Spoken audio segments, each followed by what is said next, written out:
What's up, guys? Happy summer morning to you. So Griff and I were just sitting around, we were talking about summer fishing and how much we love throwing jigs and kind of, you know, things he likes, things I like, and we decided, Jeff, jump in here, let's just have a conversation about it before we got any further in depth, because I don't know, maybe there's some great insight that I can learn from him.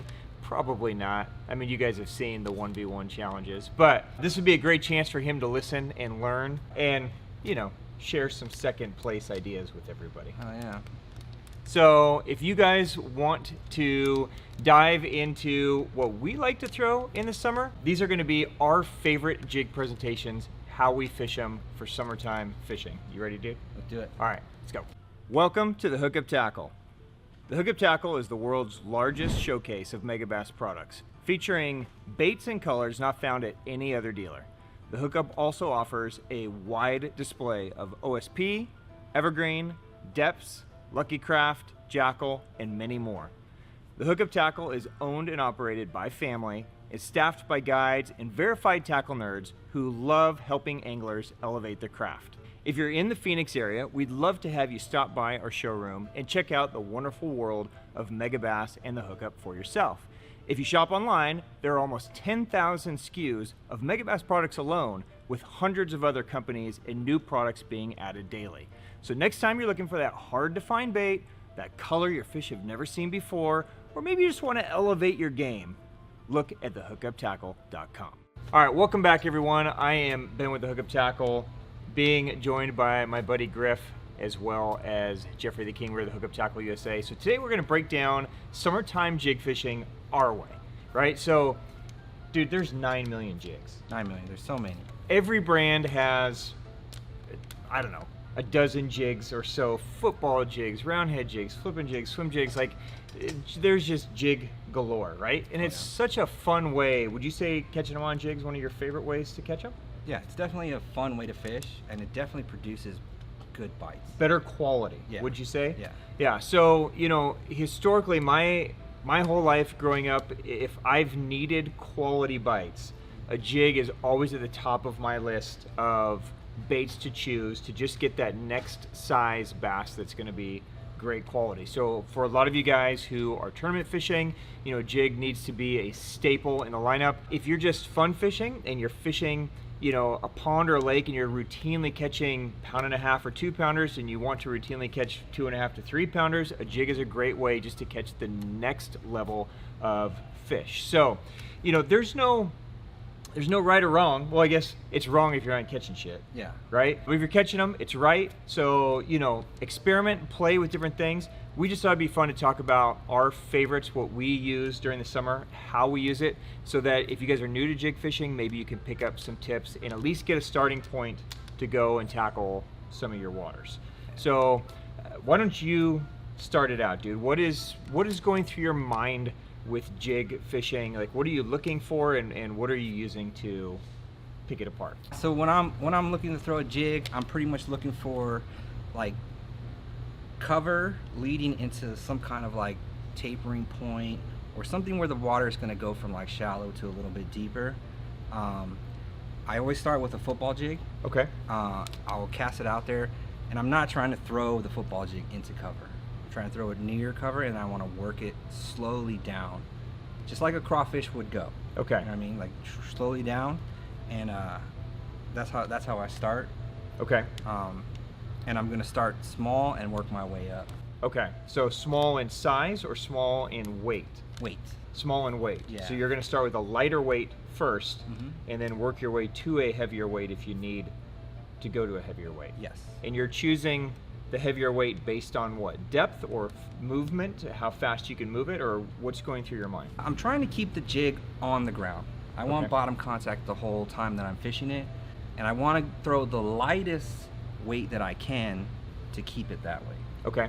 But depending on current, depth, all those different things, like it all makes a huge difference when you're fishing on a jig. Sure. Yeah, and you fish current a lot more than me. Yeah. So those weights are going to change. Like, it's pretty easy when you're in a still water.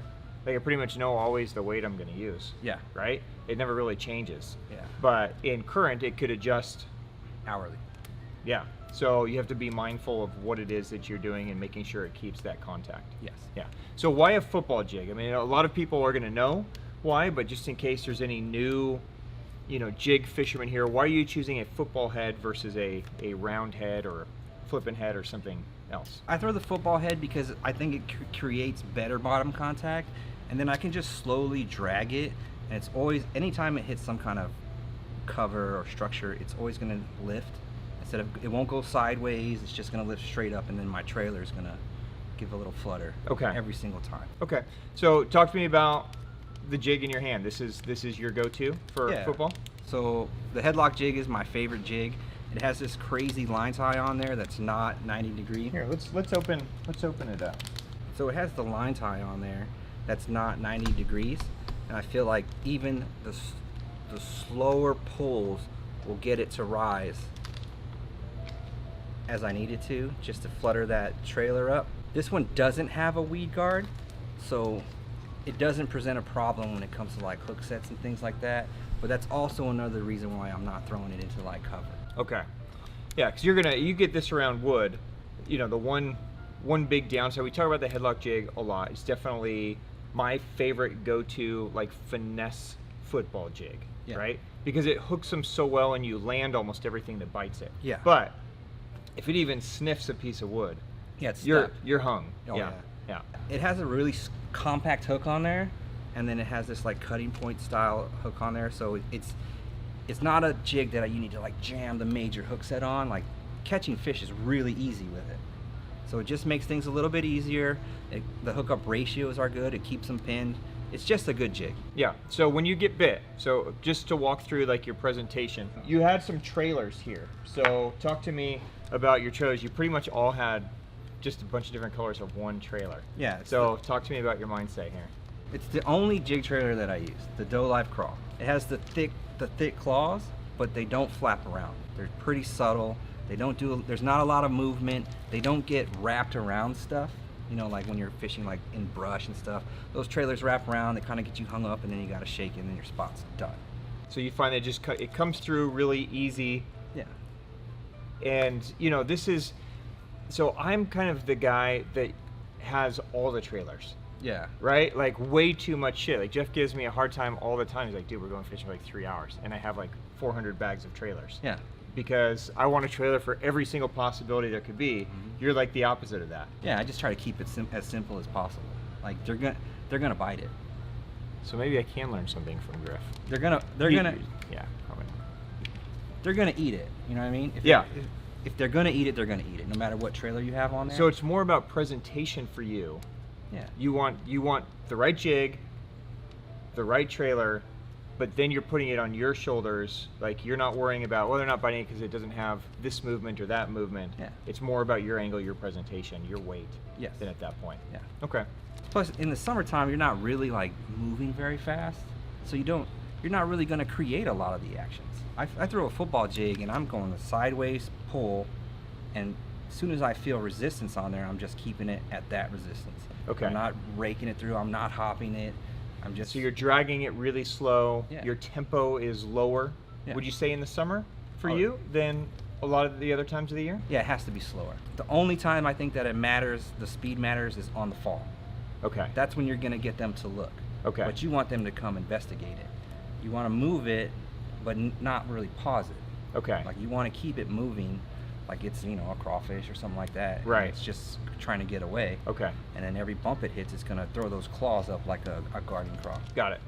Got it. So I also use the Headlock jig a lot. It's one of my favorites. The Dolive Craw is definitely, it's almost always my starting point as well. Mm-hmm. But again, being ridiculous and overkill on trailers, I bounce back and forth between a few trailers. So Griff just has incredible confidence in his angles, I guess, and maybe I don't. But a couple other trailers, if you guys aren't having success on this or just want to try something different that works really good on these finesse football jigs, these are two that I throw all the time. I want something that's got some kind of like flappy movement to it. So the 2.5-inch Rock Hog from Megabass is a great one. So it's got these little claws. It's got these little claws that just kind of flap back and forth. So it's going to give it a lot more movement, especially on the fall. It's going to have a lot more kicking type action to it. And I find that that 2.5 inch size really just pairs up well with that little finesse jig. It just puts those tentacles on the back to where it just gives a lot more movement on that downward spiral. The other one I use a lot, I've talked about this before, this is kind of a sleeper. This is the 3-inch Hazedong shad, and I find that this one works great if the fish are feeding more on bait than on craws, right? So there's only one way to know. You got to start catching some fish and see, you know, what they're feeding on. But a lot of you guys live in areas where you know they're going to be feeding on gobies, little bluegills, little shad, that kind of stuff. And putting a little 3-inch Hazedong shad on the back of a little headlock jig is a great way to just kind of drag it around the bottom and get more of that bait fish look than a craw look. So any of those would be good options. So, yeah. All right, anything else you want to add to the headlock combo? Also with me, because I fish in all that current, the key for me is to get on the bottom as fast as possible. Okay. And if I do have a craw with, you know, those little edges on it and stuff, it keeps the bait suspended a lot longer. This is very true, yep. So I think I found that when I started using the Dolive Craw, I was getting into that strike zone that I needed to be in a lot faster. I see. So just a lot more control before the current would drift it away. Yeah. Yeah, that makes sense. Yeah. Got to get it down there as quick as possible. Yeah. So staying on football jigs for a minute. So I love the headlock jig, especially when I'm smallmouth fishing, or fishing smaller water where I feel that the size is important. But this time of the year in the summer, on some of the bigger lakes, I have a real hard time at getting away from a bigger, moppier football jig. And this is generally where I go for my full-size jig. So Dirty Jigs makes amazing products. This is one of those jigs that it's a premium price point. You're spending, $5-6 for a jig, not hand-tied skirt, right? There's not a lot of the fanciness of a JDM jig, but it's fucking good. It's got the right hook, it's built well, it's durable, and the fish bite it and you land them, right? So, typically this would be a starting point for me. It's a football jig. I mean, there's really nothing revolutionary about it except that it's good and it works and the fish eat it. I like it because I can throw it in a 1/2 ounce or a 3/4 ounce, and 3/4 is usually where I live in the summer. It's got a bunch of strands in it, so you get a big kind of moppy look under the water. It's got a big stout hook that hooks them really well.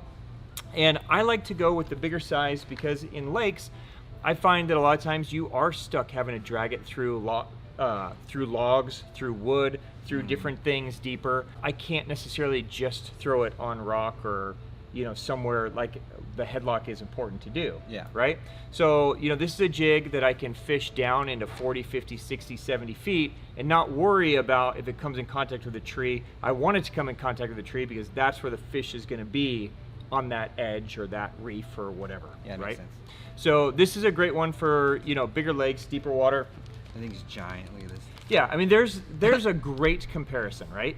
So when we talk finesse football, it's not necessarily the weight of the head, it's the size of the jig. Yeah. Right? So, this could be a 3/4 ounce head, the same as this, but the size is going to be so much smaller. So you can see how much more finesse that dude is than this. Dude, throw a Dolive Craw on there real quick, and I'm gonna trailer this. So let me talk about trailers really fast on this guy. Again, I wish I could be like Griff and just have one trailer. I have 3 different styles that I use a lot on my full-size football jig. Okay, so these are the 3.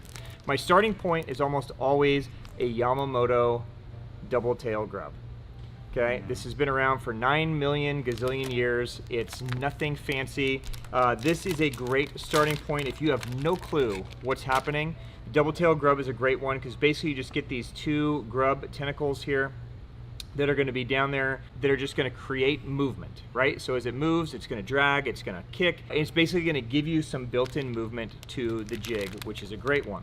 If I need a little more bulk, right, I need a little more size, then it's really hard to beat a 4-inch craw. 4-inch seems to be the sweet spot. A lot of you guys might be able to get away with a 5-inch if you are fishing around, really big craws. But the Spiny craw from Deps is an awesome one. It's got, just the right kind of movement. It's not overly flappy, right? But you get this, you know, kind of swishing movement as it falls, right? So it's subtle, but big enough and bulky enough behind a full-size jig to where, you know, you still get that size and that bulk and that movement.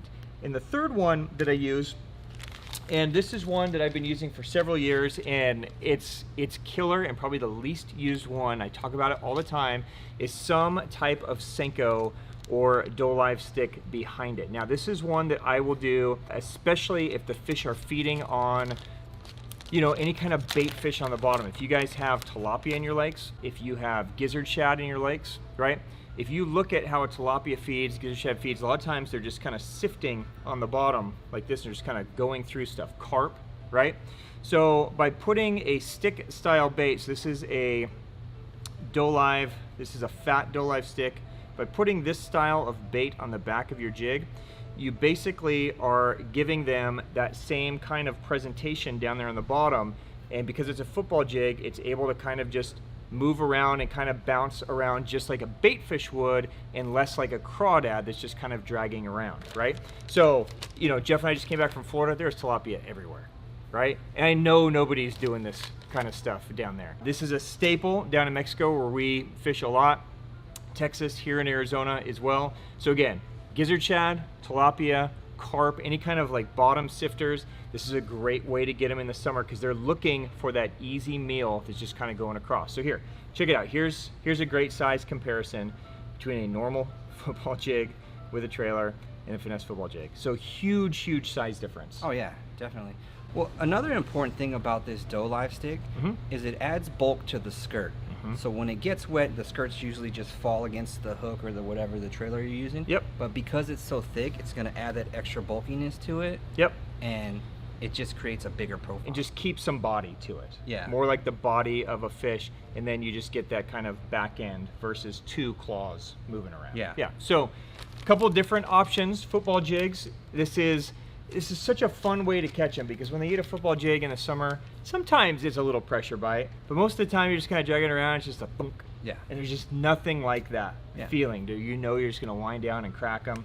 So definitely give that a look. Anything else you need to add on the headlock? No, that's it right there. Okay, dope. Let's jump to your next jig of choice. My next jig of choice. Okay, so talk to me about this one and what we're doing. So my next jig of choice is going to be the OSP Zero One Jig. All right. I like to use this when I'm going into sparse cover, brush, thin grass. I don't like to throw it into heavy stuff, but it's small enough to get in between those branches and into that grass. And I'm gonna fish this one totally different. I'm gonna flip it in there, do 2 or 3 lifts, and then just bring it right back out.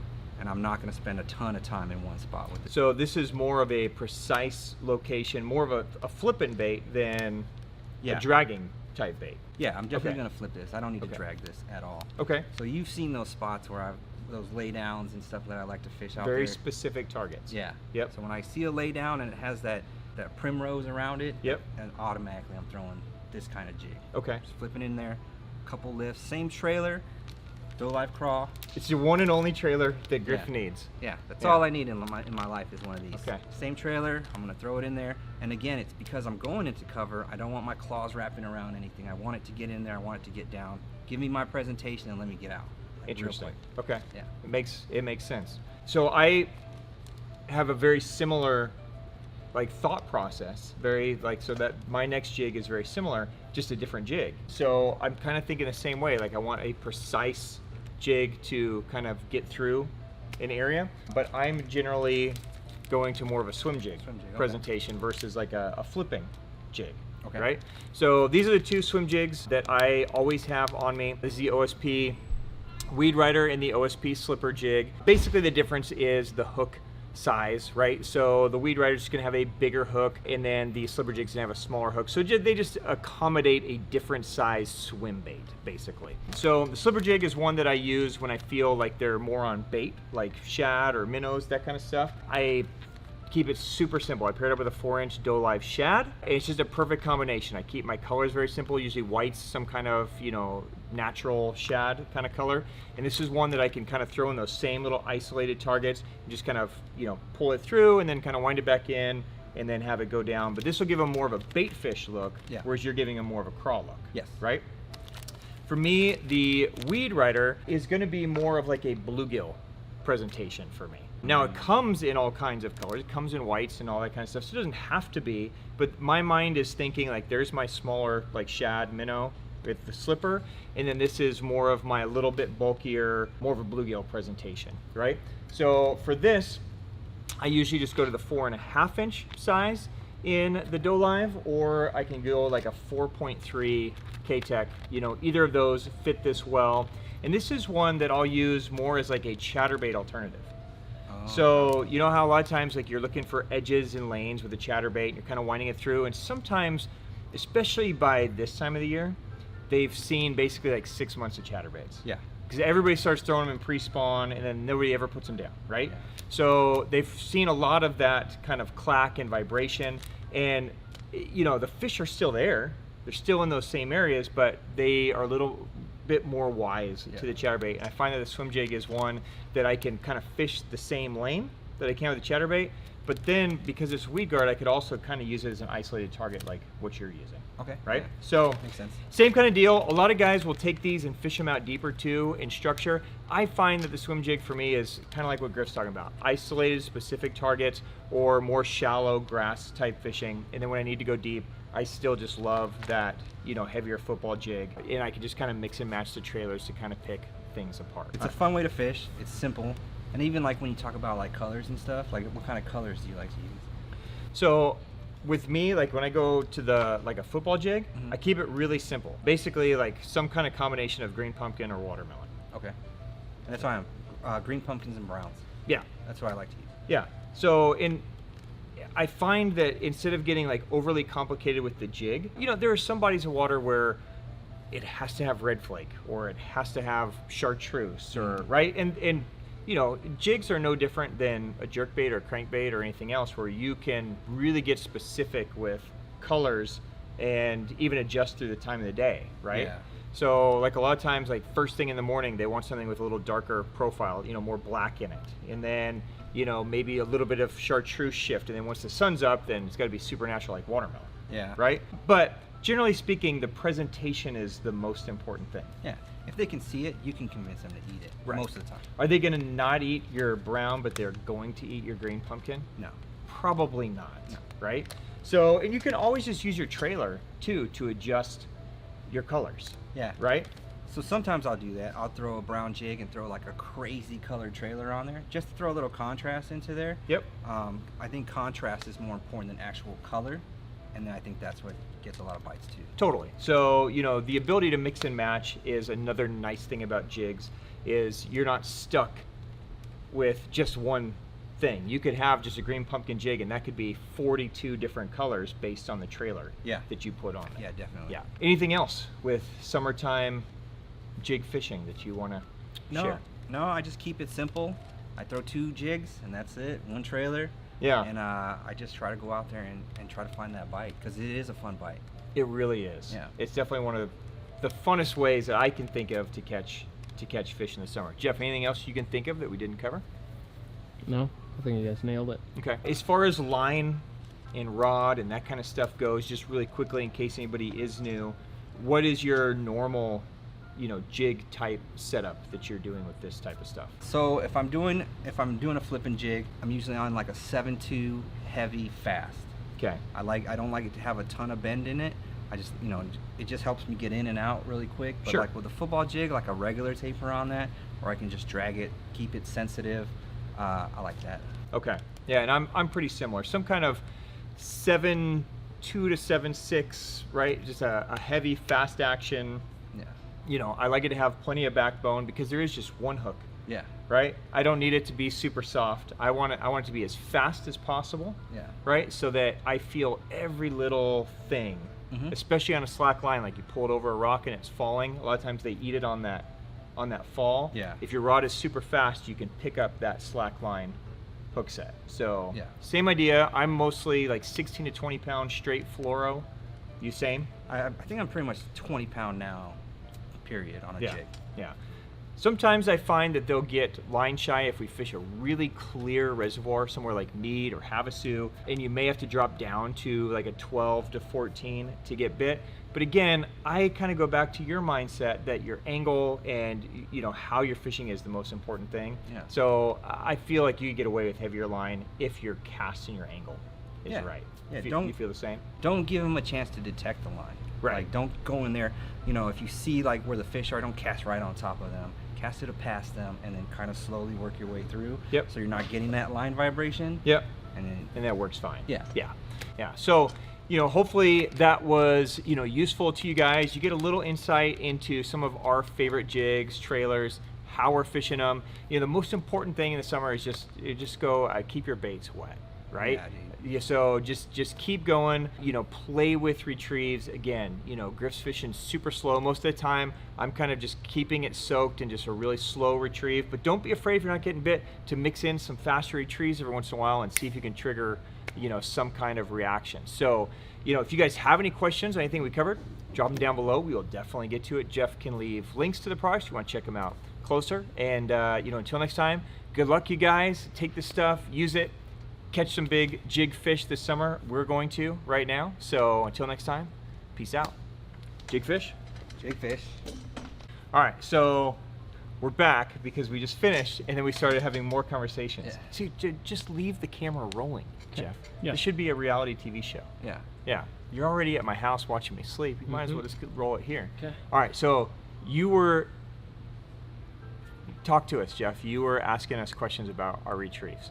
Well, in my whole life, whether it's winter time or even summer, I normally fish a jig way faster than what you guys do. I don't just drag a jig.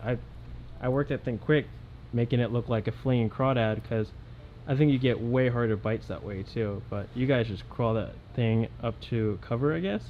So, yeah, explain your mindset of a slower drag versus a faster hop. Well, like I said before, I'm trying to maintain bottom contact the whole time. I'm dragging the jig, the claws are popping up. No matter how slow you go, it's going to happen, right? And then you're going to hit that rock where the jig just requires a little bit of a harder tug. And that's the key. And that's where it'll go over the rock or the stick or whatever, and it'll flip over real fast, and that's going to create a hard reaction bite right there. So, you know how there's a huge trend to use like bright line for spinning, right? Like a chartreuse line, something that you can visually see, right? The importance of that is we've pretty much determined that the majority of our bites that happen on the initial fall, right? A bass knows what's down there, Yeah. right? It knows its world. So all of a sudden something falls from the fucking sky, right? It's the number one chance to get a fish to react before it can make up its mind to eat it or not eat it, right? So the importance of that bright line is that if you make a really long cast, you can see your line way out there move well before you've ever felt a bite, right? Well, it's kind of the same thing with the jig. If they don't eat it on the initial fall, right? Now you got to drag this thing around. And it's really easy for a fish to kind of look and just get out of the way of something. But if you ever look at a jig that's like wedged in a rock and it's moving and it's shaking and it's doing this, the fish are going to come over and investigate and look, and all of a sudden that thing like bounces out or bounces off or bounces around. That's your chance to get that fish to react without it, thinking about it, right? Because a fish is way smarter than this, right? This is obviously not a tilapia. Right? And your headlock jig is obviously not a crawdad. They know that thing ain't a crawdad. Yeah. Right? It takes them like 2 seconds to figure that out. But they know it's down where their food is, and all of a sudden it pops out and it moves really fast. It gives them a chance to react. And I think you're getting the same thing, Jeff, when you're working your jig really fast. Like sometimes you got to stroke a jig or work a jig really fast. And that's why I said before, you got to experiment with your tempo, because they don't always want it really slow, right? Sometimes they do want to kind of hopped and ripped through, especially if there's grass on the bottom, right? So sometimes you got to get it to rip out of that grass more aggressively than what Griff and I might be working on, which is more rocky bottom, right? But I think the advantage of dragging it really, really slow is that this time of the year, dude, our water temps are like 80, 90 degrees.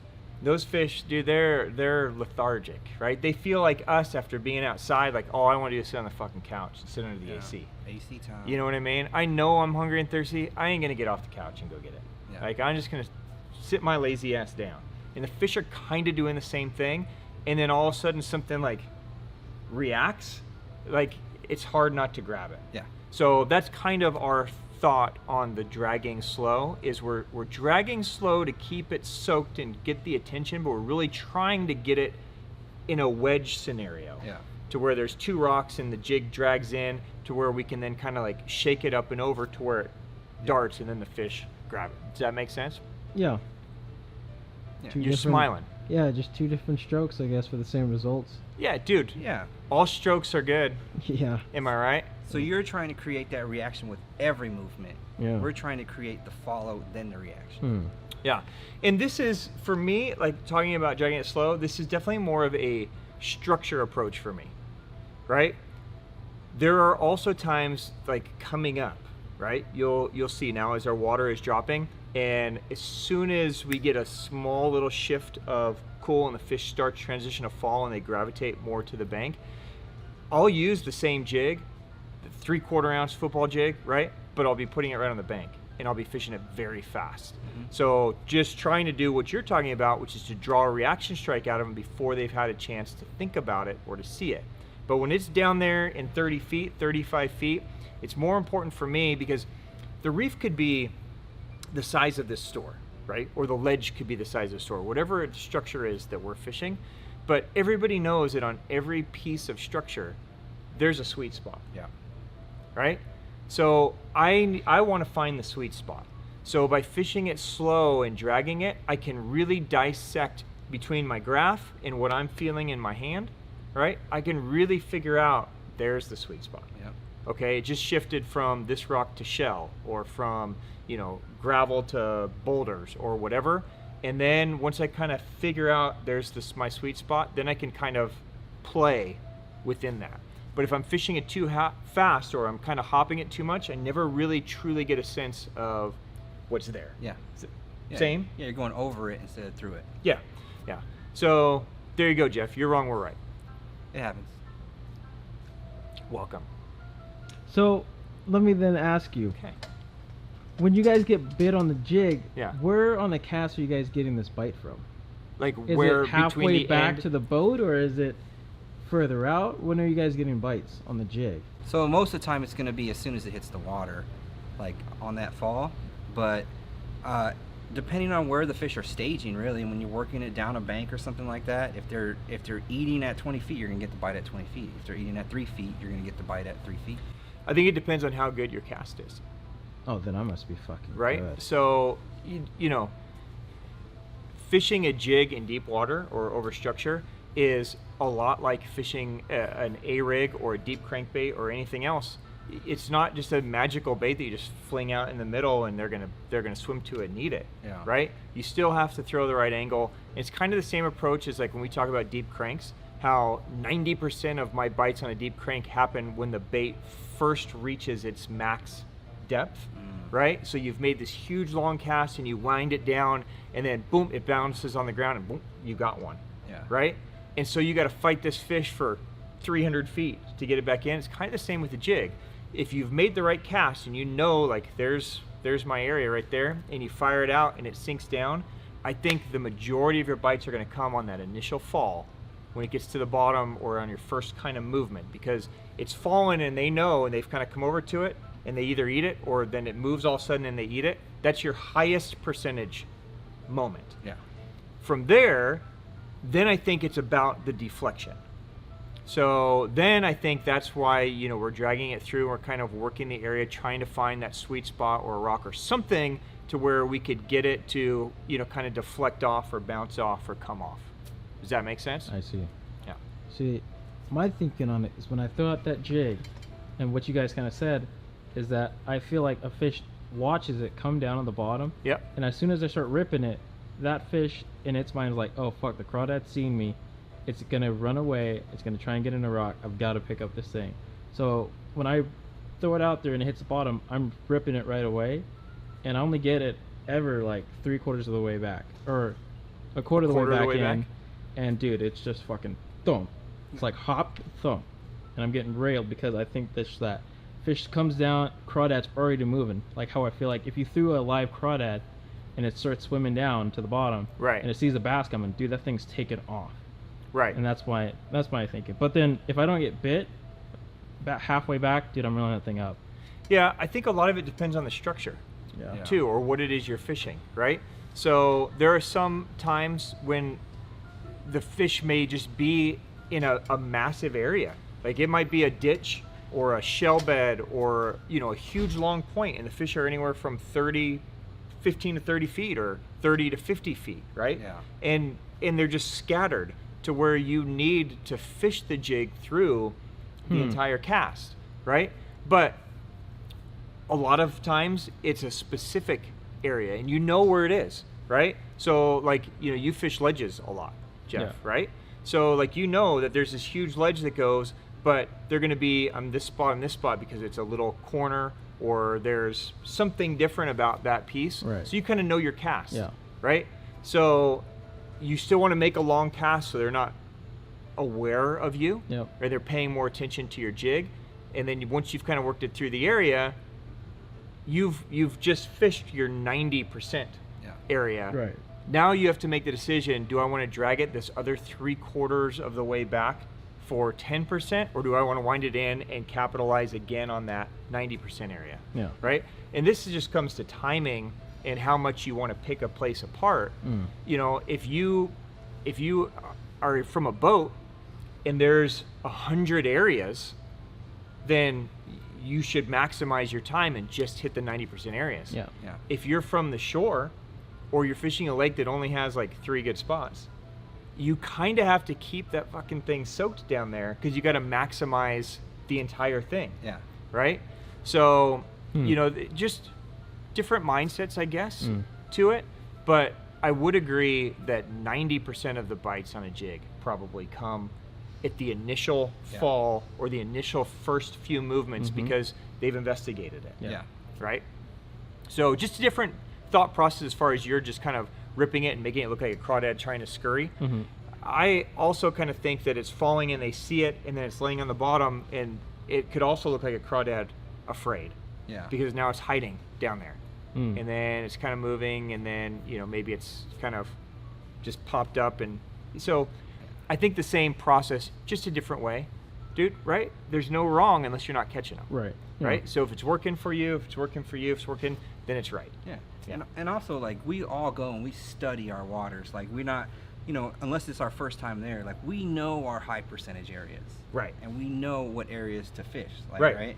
So we're going to make a lot of high percentage casts. Correct. So we know when we're dragging it through there, like after this point, I need to just reel it up and chuck it back out there. Right. You know you have a 5-foot or a 10-foot little window of your sweet spot. But somebody that's just starting or somebody that's fishing a new body of water, especially if they don't have access to graphs. So a lot of pond fishermen, a lot of shore fishermen, where you can kind of see, okay, there's a point out there. I have no fucking clue what's on it, right? A jig is an amazing way to figure out what's on it, right? Because you can fish it like how you're doing. You're just kind of dragging it around and pay attention to what's transmitting. And you could learn really fast, like, okay, there's nothing on it. It's just a bunch of muck, right? Or, you know, maybe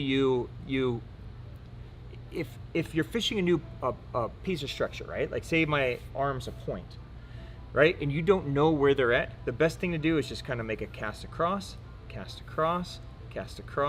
right? Cast across, and try to give yourself 4 or 5 casts to kind of hit some different angles to see if there's anything down there that's worth investigating further. And maybe you feel like, oh, on your 3rd cast, like that feels different. Yeah. So maybe it went from mud to rock or sand to rock or shell to grass or whatever, right? And you want to try to fish those little different areas, the things that feel different, because that's probably where those fish are going to lay up. Yeah. Once you've done it enough, you get bit enough, then you're gonna have your sweet spots, and you're gonna be able to just dissect it much faster. Yeah. Yeah. Anything else you'd like us to teach you, Jeff? Teach me. Where's your red shirt today, So, by the way? you guys- Come on, we're twinsing. You guys are not covering water with the jig, right? Well, We're covering tons of water with the jig. Oh, that's... is that It's just- confusing to you? We're just not I covering would never water in fast. my life, dude. I will give you guys credit. You guys can cover water super slowly. I just could never in my life do that. So, covering water can be about multiple things, right? So when we talk about top water and we talk about covering water, right? Yes, there is potentially a sweet spot or a better cast, or, you know, like you and I were talking about glide baits today, and, you know, you want to fish shadows or a specific lane or something, right? But it's not always like that. Sometimes it's like you have no fucking clue where they are, so you gotta just cover a shitload of water until you figure it out. So you need a bait, like a walking bait or a spinner bait or something that you can fish really fast, right? A jig can be that same way, right? You can cover water really quick, but you can still fish the jig very slow if you're making the right cast. If you have no clue where you're casting, you have no clue what the structure is, you have no clue what's happening, you can't cover a ton of water fishing it slow, because it's just going to take you a long time to fish each cast. But if you know, based on past experience, past knowledge of the lakes, like what you mentioned, because you're studying the water, or even if you're just kind of starting out and you're like, okay, it's summer, they should be on points, they should be on ditches, you pull out your chart or your map or whatever, and you kind of pinpoint 3 or 4 little areas. As long as you make the right cast to get the right angle, you can fish 1 or 2 times through an area, and if nothing, then I'm moving on, right? I'm not going to necessarily stay on one point and drag every single rock for 3 hours to make sure I've covered everything. Remember, they know that shit's falling. So my thinking is, on a piece of structure, once I've made my initial cast, everything has seen it. Yeah. Everything knows that's down there, especially big ones, dude, right? So, like, you know, an 8, 9, 10 plus pounder, they're so aware of their surroundings, they know when shit's fucking down there. Yeah. Right? So all of a sudden they can feel and hear this thing falling and then dunk, land. They know it's down there. They're either going to swim off or they're going to investigate. Yeah. Check it out. So I feel like you can fish slow but fast if you're making the right cast. Yeah, definitely. Yeah. Well, isn't that just isolated cover, or not cover, but structure spots then? If you're gonna just jump from point to point. Well, you gotta- I'm saying not burning like a bank, like you would with a spinnerbait or a crankbait. You're not doing that with the jig, are you? Yeah, I'll do it when they Ouch. move there. So Ouch. like what we were talking about, like coming up here in a little bit, right? So what happens here in Arizona, and this happens in a lot of places, a lot of our lakes are used for water management, right? So they're used for crops, they're used for power generation, and so our lakes fluctuate a lot, right? So typically in the winter when we get our rains, they fill, and in the summer when we need a lot of water downstream, they drop. Yeah. And what happens is when water drops quickly, right, the bait tends to go super shallow or super deep, and then the crawdads will get dislodged as it gets to a certain level, right? So, you know, like right now, some of our lakes are falling 10, 11, 12 inches a day, Yeah. right? Well, if you're a crawdad just chilling in 3 or 4 feet of water, you know, 3 days from now, your house is dry, Yeah. right? So those crawdads are going, holy shit, and they got to scurry out. Well, the bass know that. So they will literally gravitate to the bank, and a lot of times in the heat of the summer, I could catch a fish in 70 feet, and I could catch a fish in 7 inches. Yep. Like literally within minutes apart, because the fish kind of do this, right? So if I'm targeting those shallow fish, I'm fishing a jig really fast. I'm throwing it right on the bank and I'm just dragging it in, right? Giving it a hop, maybe giving it one more hop, nothing, winding it in, throwing it back in there. And I'm using it as a fast way to just kind of look like one of those crawdads that's kind of dislodged. So similar thought process to you in deep structure, right? But I fish that way on the bank. Right on. Cool. Yeah. that's You it. get an A+ for your questions, Jeff. There's no dumb questions, Jeff. Not today, at least. Yeah. That is. You guys are wild. Hey, it's just, again, everybody has different approaches to it. 100%. There's so many different baits, so many different ways to fish, that what this always comes down to is kind of what you say. You want to have a good time. Yeah, just right? gotta have fun. There are certain things that you're going to be attracted to. There's certain styles and baits and techniques and water depths and lakes and rivers, right, that you're going to be attracted to more than others, right? So on any given day, you could catch a fish on a jig, I could catch a fish on a spinnerbait, Jeff could catch a fish on a glide bait, right? It comes down to confidence and enjoyment, right? Which when you look at a bank, you may see, dude, I can jack him on a jig right here. Yeah. And Jeff may look at that same bank and go, there's no fucking way I'd throw a jig right there. I would throw a crankbait or whatever, right? So at the end of the day, it comes down to what we want to use and how we want to do it and how we want to have a good time. Yeah, So, definitely. yeah. And also, just go fish the jig. No matter how you're fishing it, if it's catching fish, then you're not wrong. Right. You know what I mean? Right. That's just the way we like to do it. Right. But go throw the jig. It's fun. Yeah, just use it. Try some different stuff. You guys will have a great time. You know, try some of the stuff we've talked about. Try some of the stuff Jeff's talked about. There's no right or wrong, and every body of water is different, and it can be different hour by hour this time of the year. Yeah, definitely. Because there's going to be peak times. You know, Jeff's a big moon phase guy, right? So every time we're not catching them, it's because the moon phase is wrong in Jeff's mind, right? I'm a big timing guy, like time of the day. Yeah. Right? So, you know, you just have to constantly be adjusting and paying attention to your surroundings and, you know, adjust your size, your weight, your speed, all that stuff to, you know, what the universe is telling you to do. And isn't that the funnest part about fishing? 100%. It's like a game. Right. You got to get it figured out. It's like a big puzzle. You got to get it figured out. Everything has to do with everything. Right. And you got to get it figured out just to catch a fish. Right. And then once you figured it out, You're like, it changes. Yeah.